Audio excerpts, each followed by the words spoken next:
हाँ जी दोस्तों, कैसे हो आप सभी। स्वागत है आपका मेरी यूट्यूब चैनल में। दोस्तों आप देख रहे हैं डीपी पाठशाला यानी डीएलएड पाठशाला। तो दोस्तों जैसा कि आप लोग को पता होगा कि कंप्यूटर का सिलेबस हम लोगों ने कंप्लीट कर लिया है फुल। और कंप्यूटर में हमने एक भी क्वेश्चन नहीं छोड़ा है, सारे क्वेश्चन कवर किए हैं, पूरा सिलेबस कंप्लीट हो गया, चैप्टर भी। और 25 में से 25 मार्क हम लोग लाने का टारगेट है उसमें। और एक भी क्वेश्चन उससे बाहर का नहीं आने वाला है। तो दोस्तों वो जितना मैंने पढ़ाया उतना आप लोग पढ़ लेंगे, आपको अच्छे नंबर मिलेंगे कंप्यूटर में। अब से हम लोग डेली विज्ञान का 4 बजे से वीडियोस देखेंगे। हम लोग पढ़ेंगे साइंस। आज है पहला चैप्टर।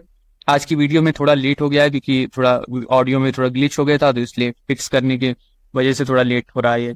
तो हम लोग बिना किसी देरी के चलिए स्टार्ट करते हैं हम लोग आज पहला चैप्टर विज्ञान का। ठीक है, तो विज्ञान क्या है दोस्तों। पहला है विज्ञान क्या है, व्हाट इज साइंस। तो विज्ञान, वी पेन ले लेता हूं पहले मैं यहाँ पे। हाँ जी, तो वी प्लस ज्ञान इज इक्वल टू विज्ञान, यानी किसी भी चीज का विशेष ज्ञान को विज्ञान कहा जाता है। विज्ञान क्या है, वी धन ज्ञान बराबर विज्ञान, यानी किसी भी चीज का विशेष ज्ञान को विज्ञान कहा जाता है। जब हम किसी वस्तु, थिंग्स या घटना, इवेंट को सिस्टमेटिक तरीके से समझते हैं तो वह विज्ञान कहलाता है। समझे, जब हम किसी वस्तु या घटना को सिस्टमेटिक तरीके से समझते हैं तो वह विज्ञान कहलाता है। विज्ञान का मतलब किसी चीज को जानने का खास तरीका। समझे दोस्तों। ठीक है दोस्तों, तो विज्ञान क्या है, वी प्लस ज्ञान इज इक्वल टू विज्ञान, यानी किसी भी चीज का विशेष ज्ञान। जब हम किसी वस्तु, थिंग या घटना, इवेंट को सिस्टमेटिक यानी कि व्यवस्थित तरीकों से समझते हैं तो उसे हम विज्ञान कहते हैं। विज्ञान का मतलब किसी चीज को जानने का खास तरीका होता है दोस्तों। ठीक है, समझ में आया आप लोगों को। दोस्तों हम लोग का जो चैनल है डीएलएड अंडरस्कोर पाठशाला, इसको लाइक करें, शेयर करें, कमेंट करें, अपने व्हाट्सएप ग्रुप, टेलीग्राम ग्रुप हर जगह शेयर कर दें, कमेंट्स किया करें दोस्तों। और हमारे जो टेलीग्राम चैनल है उसको ज्वाइन कर ले। अगर आपको नोट्स चाहिए रहेगा पीडीएफ, तो आपको नोट्स क्लास की, हर क्लास की आपको पीडीएफ मिल जाएगी शाम तक। तो दोस्तों सपोर्ट करें सब्सक्राइब करके और टेलीग्राम चैनल ज्वाइन करके। चलिए हम लोग आगे बढ़ते हैं। नेक्स्ट पे हम लोग क्या है, वैज्ञानिक विधि मतलब साइंटिफिक मेथड। साइंटिफिक मेथड क्या है दोस्तों, तो जब हम किसी समस्या को सोच समझकर और क्रम से हल करते हैं तो उस तरीके को वैज्ञानिक विधि कहते हैं। वैज्ञानिक विधि क्या होता है, किसी समस्या को सोच समझकर और क्रम से हल करना, सोच समझकर समस्या को सोच समझकर और उसे क्रम से हल करना के तरीके को वैज्ञानिक विधि कहते हैं। ठीक है दोस्तों, इसकी स्टेप 5 स्टेप होते हैं दोस्तों। इसके 5 स्टेप्स होते हैं। क्या क्या, जिज्ञासा, परीक्षण, निरीक्षण व विश्लेषण, अभिलेखन और नए प्रयोग। अब जिज्ञासा क्या होता है, जिज्ञासा मतलब क्यूरियोसिटी। इसमें क्या होता है, कुछ नया जानने की इच्छा अगर है। ठीक है, तो पहले कुछ नया जानने की इच्छा होती है, जिज्ञासा होती है। फिर परीक्षण मतलब एक्सपेरिमेंट, फिर चीजों को आजमाया जाता है, फिर उस पर चीजों को आजमाया जाता है, उस पर कुछ ना कुछ एक्सपेरिमेंट किया जाता है, परीक्षण किया जाता है उस पर। फिर है निरीक्षण व विश्लेषण, फिर ऑब्जर्व किया जाता है और एनालिसिस किया जाता है, मतलब ध्यान से देखना और समझना उसको। उसके बाद अभिलेखन मतलब रिकॉर्डिंग, जो देखा है उसको लिखना, उसी को अभिलेखन कहते हैं। फिर आता है नए प्रयोग और न्यू एक्सपेरिमेंट करना, नए नए ट्राई करना, फिर से अगर कोई फेल होता है तो फिर से प्रयास करना और फिर से उस चीज का एक्सपेरिमेंट करना। तो ये 5 स्टेप होते हैं साइंटिफिक मेथड मतलब वैज्ञानिक विधि के। तो जब हम किसी समस्या को सोच समझ कर दोस्तों और उसे क्रम से हल करते हैं तो उसी तरीके को वैज्ञानिक विधि कहलाता है। इसके 5 स्टेप्स हैं, जिज्ञासा यानी क्यूरियोसिटी, परीक्षण मतलब एक्सपेरिमेंट, निरीक्षण व विश्लेषण मतलब ऑब्जर्वेशन एंड एनालिसिस, अभिलेखन मतलब रिकॉर्डिंग और नए प्रयोग मतलब न्यू एक्सपेरिमेंट। समझ में आया दोस्तों। आइए हम लोग आगे चलते हैं थर्ड टॉपिक पे। तो थर्ड क्या है, कुछ प्रसिद्ध वैज्ञानिक और उनके आविष्कार के नाम है।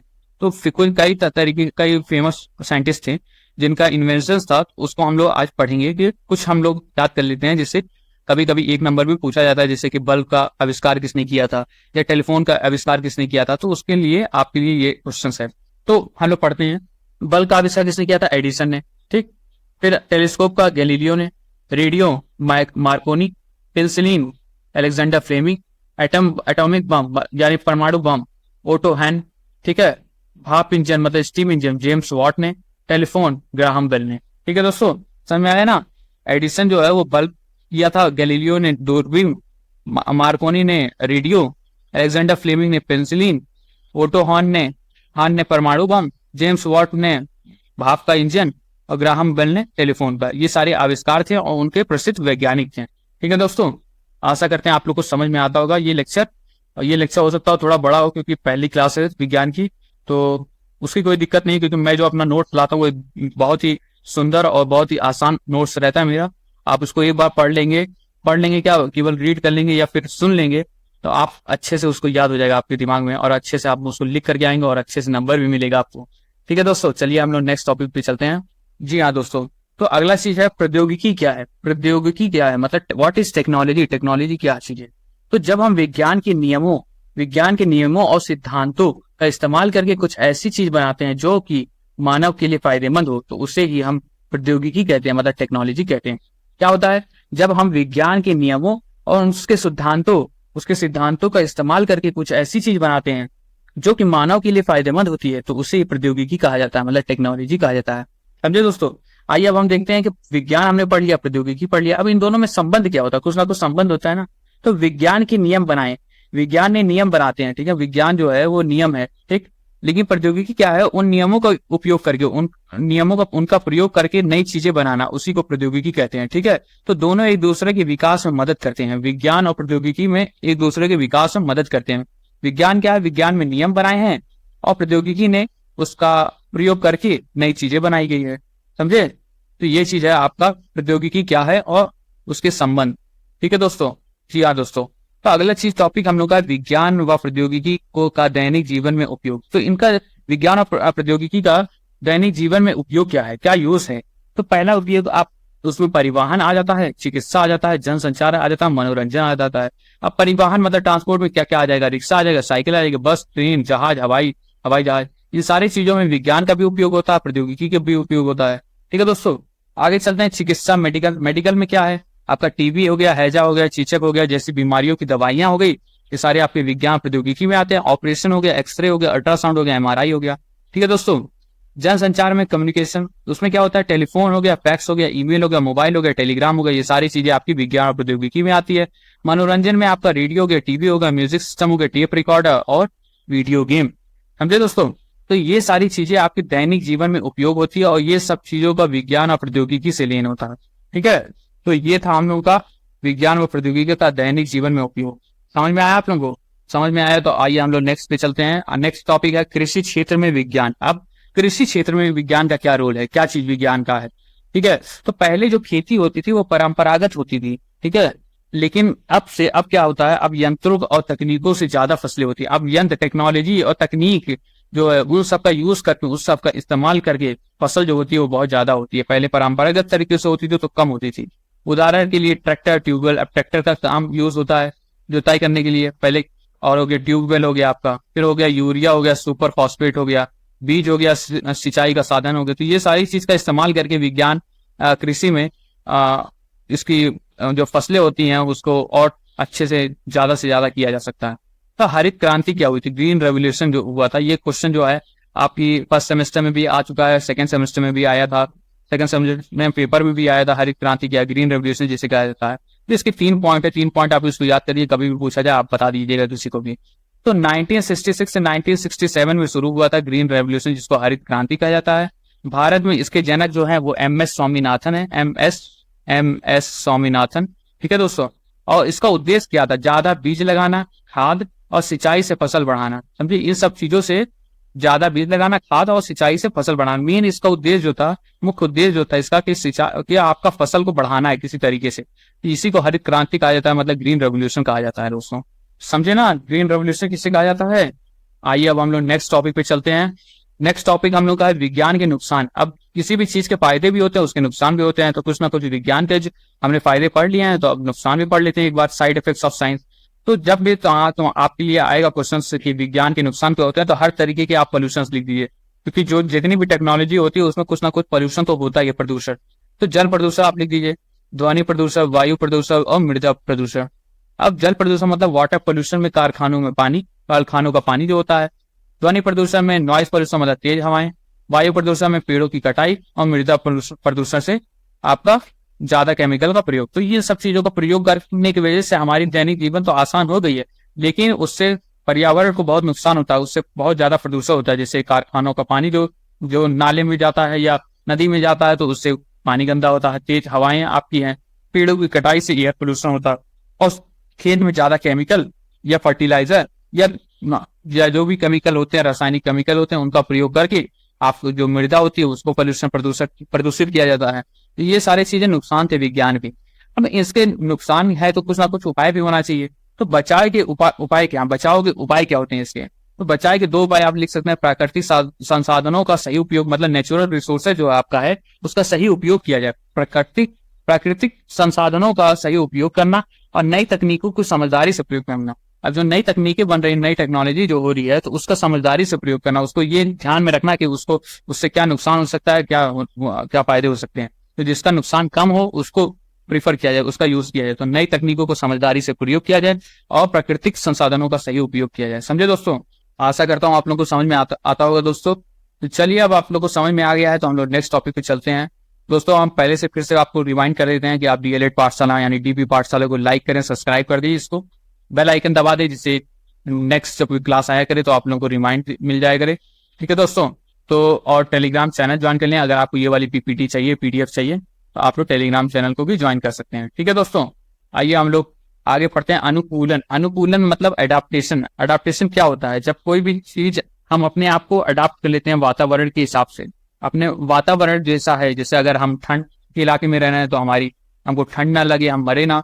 उस गर्मी में रह रहे हैं, गर्म इलाके में रह रहे हैं तो भी हम ना मरे। तो अपनी बॉडी को किस तरीके से हम अडाप्ट कर लेते हैं जिससे हम उसके नेचर के साथ मिलकर के रह सकें, तो इसी को अनुकूलन कहा जाता है, एडाप्टेशन। इसमें क्या होता है? जलीय अनुकूलन होता है और मरुस्थलीय अनुकूलन होता है, मतलब डेजर्ट एडाप्टेशन। ठीक है?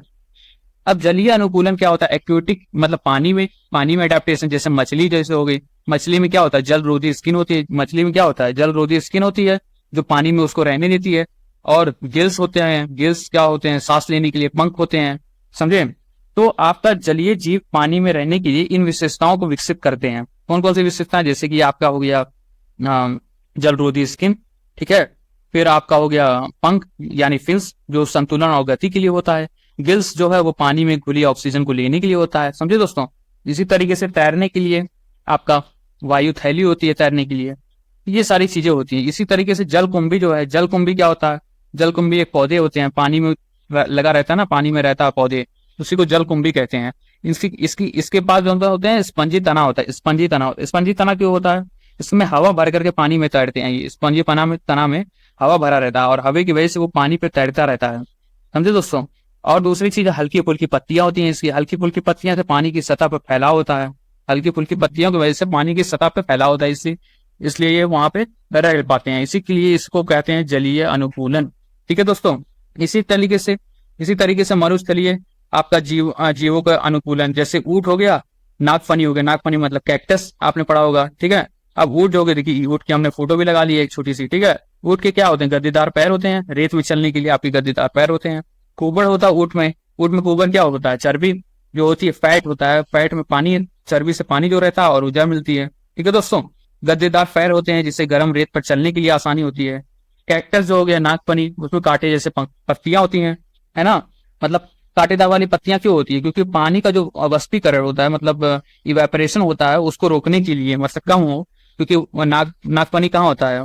जहाँ पानी की कमी होती है, रेगिस्तान वगैरह में ज्यादातर, तो पानी वहां वैसे भी नहीं रहता, तो इवापोरेशन कम हो, पानी का इवापोरेट कम हो, इसलिए उसका कांटे जैसे पत्तियां उसकी रहती हैं।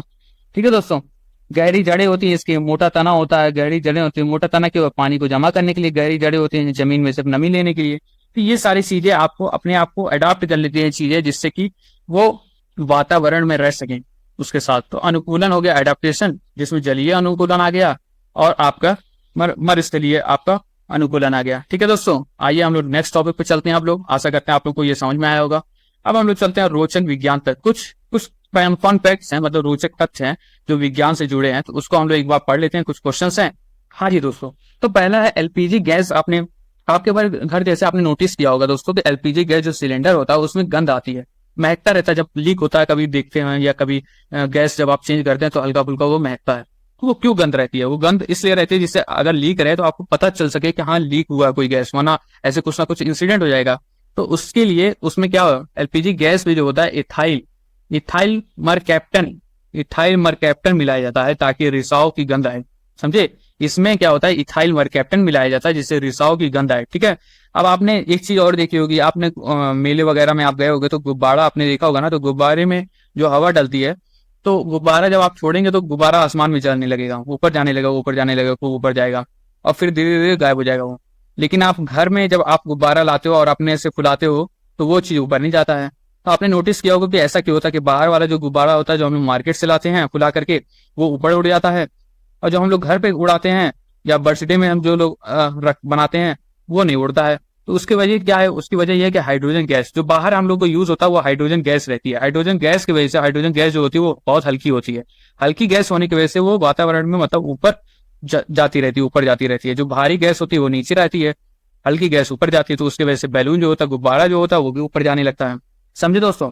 अब आते हैं हम लोग रेल की पटरी। रेल की पटरी में गैप क्यों होता है? रेल की पटरी लोहे की होती है। मेटल हमारा क्या होता है? मेटल जो होता है, ठीक है, मेटल क्या होता है? गर्मी में आपका फैलता है, गर्मी में आपका फैलता है, और ठंडी में आपका सिकुड़ जाता है।